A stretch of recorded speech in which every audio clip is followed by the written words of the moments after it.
Hi friends, with the new Space Marine game on the horizon, I'd figured it would be fun to go over the events of the first game, as well as some other things in order to prepare for the long awaited. Did you guys say Space Marine 1 was good? It is? Okay. So are people going in with the expectation that Space Marine 2 should be good too? So basically, am I allowed to get excited about this?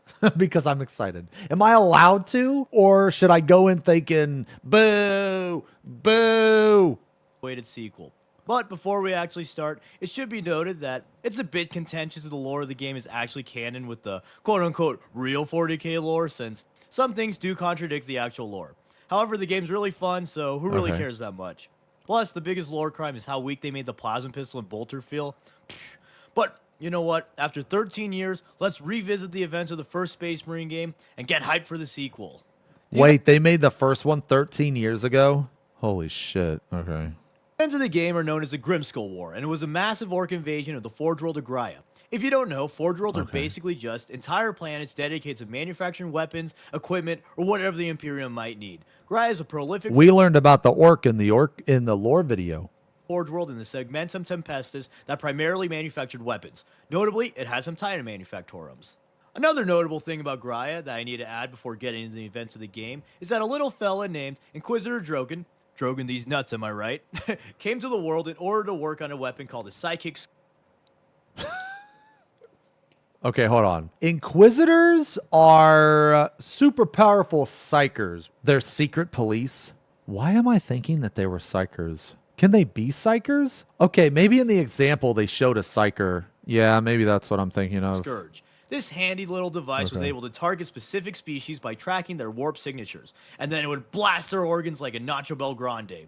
In his testing, Drogon was able to get the device to work on many Xeno species, including the orcs, Tau, Tyranids, and a few others.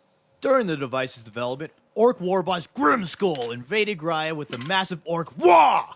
Grimskull was after a large amount of weapons, Daka, that the planet produced, one such weapon being the Titan Invictus. Upon arrival, instead of destroying the orbital defense guns and manufactorums like orcs usually do, Grimskull's boys prioritized capturing these assets, demonstrating that Grimskull was no dim skull.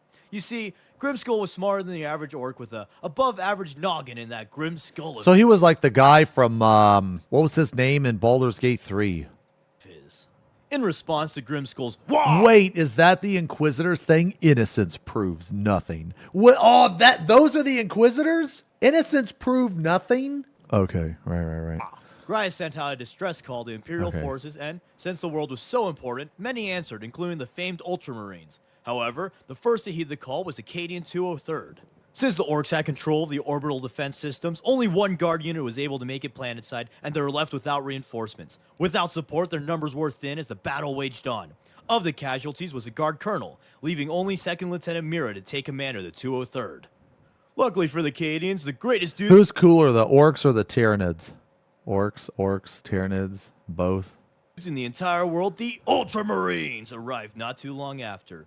Even better, we play as the Ultramarines, right? They're led by a naval... These are the guys that have no weakness, right? They have no weakness, but they're not the best at anything. But they're like overpowered as shit because they have no weaknesses, right? Okay. Ultramarine, Captain Demetrian Titus of the 2nd Company. I bet you didn't know his first name was Demetrian, did you?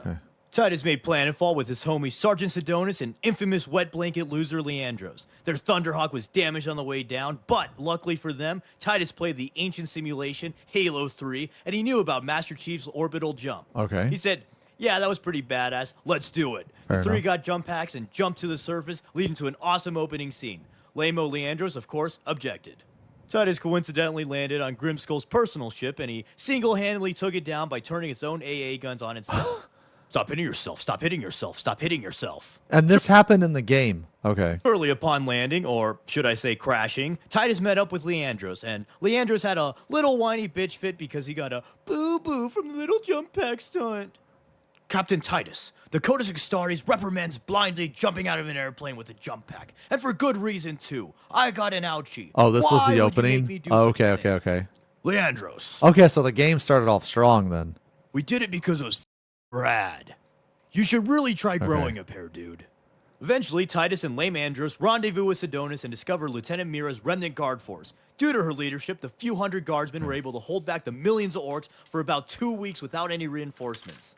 After Mira explained her situation, Titus and friends went to retake the orbital defense cannon so that the reinforcements could once again aid the withering Imperials. After cutting through a small... I heard that the first game was short. Well, what did you do after the first game? What did you do after the campaign? You just did PvP, you didn't do anything else? Like, was there no like hard difficulty or anything? Co-op fight the horde stuff? See, that's the shit I like, man. I mean, I don't mind PvP. It's just PvP for me loses all fun after like, I don't know, a month or some shit. There has to be more for me to do. Oh, so there was extra shit to do? No, don't get me wrong. Like, I like PvP, but if you're constantly running like the same maps over and over again, to me, it gets boring. What the orcs, the blue Bessies retook the orbital gun, and by retake, I mean blew it to high heaven with some melted charges.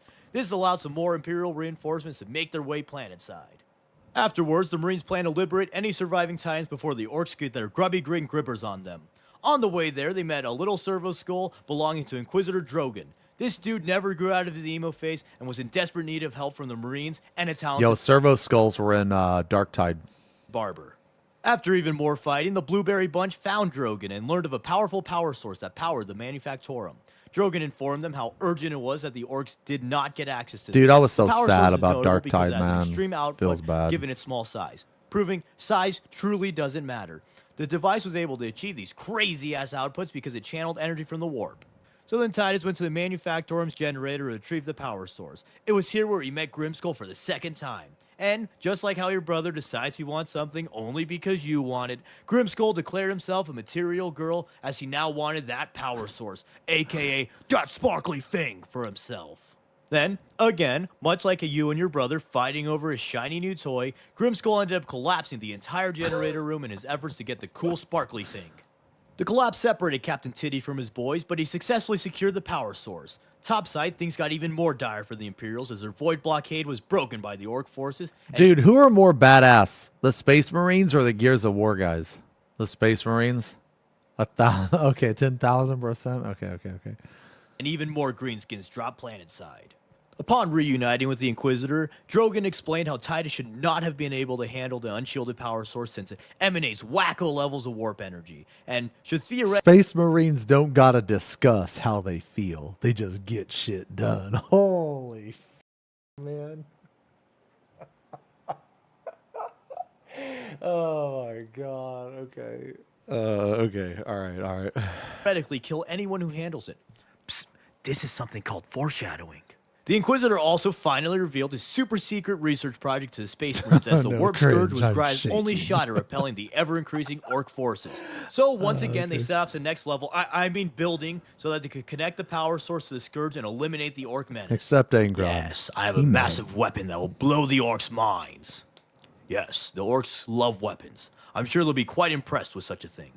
No, I mean literally blow their... All right, hold on, man. Hold on. So the game starts off, you jump out of a plane, you land on the main bad guy's ship, you go in there, you shit up, you turn the turret on itself, and then what was the sparkly thing? What was that thing called, man? You have to go and you fight the main bad guy, and as you guys are fighting, he blows it up, right?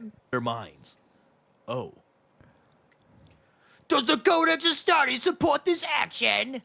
The Ultra Bessies fought their way to Drogon's lab and inserted the power source into the weapons generator. But the Orcs had damaged some of the conduits, and the Marines needed to realign them for some more epic gameplay.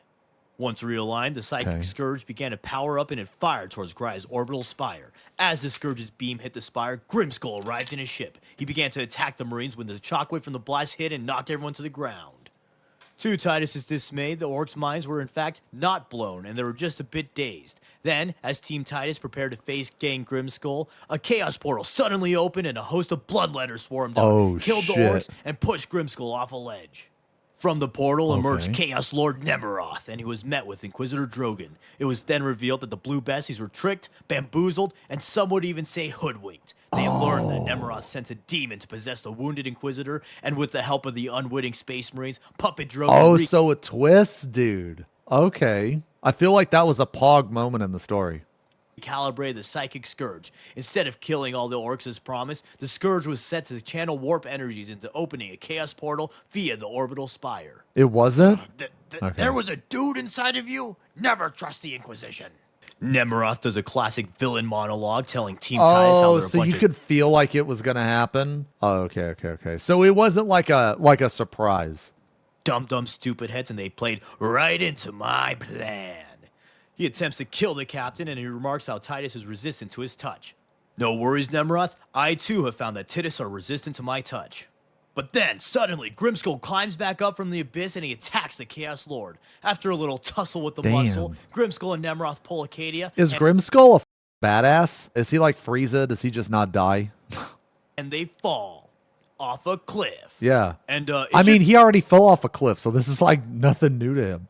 Be noted that Grimskull fell down the same exact cliff he just climbed up. Like, just imagine your Grimskull. You go to fight some Beaky, then some weird purple blast knocks you over. No big deal. Didn't even hurt. Just a little fall. You get up to kill him once more. Then some random ass portal opens. Some demons kill your buddies. They jump you. They push you off like a 300-foot cliff or something. I don't know. But, okay, whatever. You're the toughest. You're the baddest. You King Kong climb up the cliff like a freaking champion to get your sparkly thing. You finally get up there. Some nerd is talking to your Marine. He's about to steal your kill. So you punch him in the face, and then, just your luck, after a little scuffle, you fall down the same exact cliff. It was not his day. So then, after a little altercation, the Marines regroup and reclaim the power source. Team Titus decides that the only way to ward off the chaos invasion that they caused and prevent the warp portal from growing catastrophically large was to use the power source to supercharge the Titan Invictus. That portal was a portal of Chaos Realm. So if that portal stayed open, like more demons and shit could come out, right? Okay. To Jenga the Spire and collapse the growing warp portal. They reunited with Lieutenant Mira, and the Cadians and Marines made their way towards Invictus. But they got surrounded on all sides by Orc and Demon forces, so the Cadians were forced to fall back to Bastion Primus in order to regroup. Once again separated from his crew, Titus made his way to the Manufactorum. On the way there, he was ambushed by Boss Grimskull, and they had an epic boss fight. Unfortunately for the little green guy, things began to look grim for the war boss as Titus shot him in the skull. R.I.P. Grimskull. You were the realest one there ever was, and you always put a grin on my skull. Wait, so after all of this, you just shoot him in the face and he dies? Does that make sense? I don't know. Whatever. Orc logic. With Grimskull dead, the Orc forces lost coherency and were unable to make any coordinated attacks. With the Greenskins crippled, Lieutenant Mira was able to retake the area. As always, the Marines fought their way through the hordes of enemies, got to the Manufactorum, activated the super weapon, etc., etc. You know the drill by now. With the power source supercharging the Titan's volcano cannon, it was able to destroy the Spire in a single blast and close the warp gate, stranding Nemeroth and his Chaos forces on Graia. Soon after the portal was severed, the rest of the Imperial Liberation Fleet made its way to Graia and deployed reinforcements. The Blood Ravens, Black Templars, Ultramarines, and Guardsmen led a massive counter-assault on the remaining Chaos. Holy They got the whole, like, Imperium to attack this place? Holdout in the Spire. Titus wanted to go a bit nuts on the Chaos forces, so he gave Sidonis the power source to bring back to the chapter. However, Sidonis didn't get too far before Nemeroth came through a portal, murdered the sergeant, and took the power source for himself. No, it should have been Leandros. Ah! Oh no, one of the Space Marines die? With the power source, Nemeroth could have sent a demonhood. Is this like when Dom died? Would be near unstoppable to the Imperial forces on Graia. After some monologuing, Nemeroth revealed that Titus is special in the way that he can resist Nemeroth's chaotic powers. And here I want to go on a little side tangent. Here's my little theory. A lot of people say that Titus is a blank, and that's why he's able to resist chaos. However, I think it would make a lot more sense and be a lot more interesting. Remind me what a blank is. I vaguely remember that term, but I don't actually know what it means. Okay, yeah. They can't be affected by psychers. Okay. If he was a blank. And here I want to go on a little side tangent. Here's my little theory. A lot of people say that Titus is a blank, and that's why he's able to resist chaos. However, I think it would make a lot more sense and be a lot more interesting if he was a latent psyker. Why do I think this? Well, first, there are many things that go against Titus being a blank. Blanks are usually described as having no psychic presence. This means that they usually can't be affected at all by psychic powers, and they can't be corrupted by chaos. This is directly contradicted by events in the game. On multiple occasions, Nemeroth and other psykers are able to hurt Titus or stop him with psychic powers. Additionally, Nemeroth also makes multiple attempts to corrupt Titus and make him join the forces of chaos.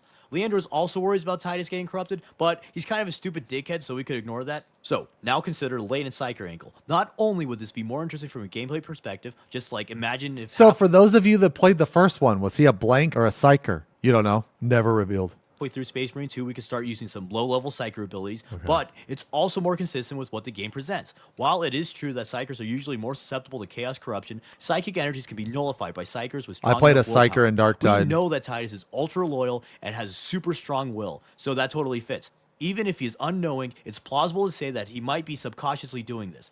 Additionally, Nemeroth directly says that Titus's resistance to him is likely due to particularly deep connection. So Titus is a This supports badass. his Hiker theory while also directly contradicting the blank theory. Like on a scale of 1 to 10, how badass is Titus? 9, 11, 11, 69, 11. Holy shit. What do I consider a 1? Okay, a 10 is Kratos and a 1 is Lester the Unlikely or something. Do you guys know what I'm talking about? Yeah, this is a 1 right here.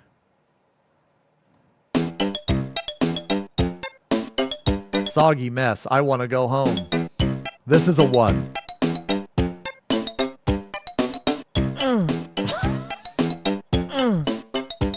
No.